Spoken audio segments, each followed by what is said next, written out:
Okay, mga kamote. So, 3 minutes ulit tayo. Practice game. So, E4. Yan, kalaban natin si Ababel.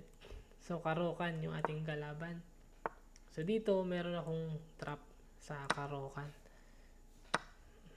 Ayan. So, exchange variation. Yan nga lang, may ang aga nito. Pero mukhang mali yan. Dapat pieces ang inuuna nating i-move sa opening, hindi mga pawns. Ayan. Kasi kapag pawns, yung inuuna nating i-move sa opening, nahuhuli tayo sa pieces development. So, ngayon, i-develop tayo ng mga piyesa.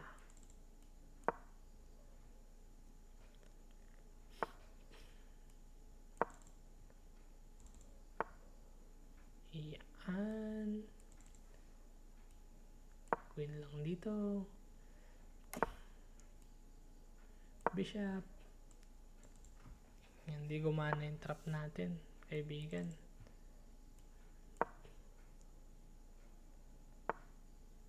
Pinakain. Pwede ba natin capturein? I think pwede. Tapos pawn takes ito malamang.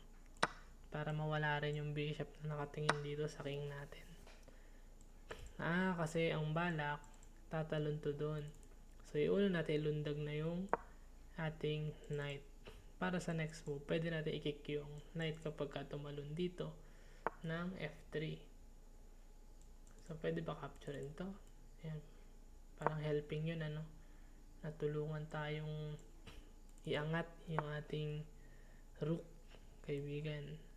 So, dito tayo sa mga obvious lang. So, halos lahat na ng mga pyesa natin, papunta na dun sa king ng opponent. Tamang sacrifice lang. Pag sacrifice ka agad, takes, may check tayo. Dun yung kalaban.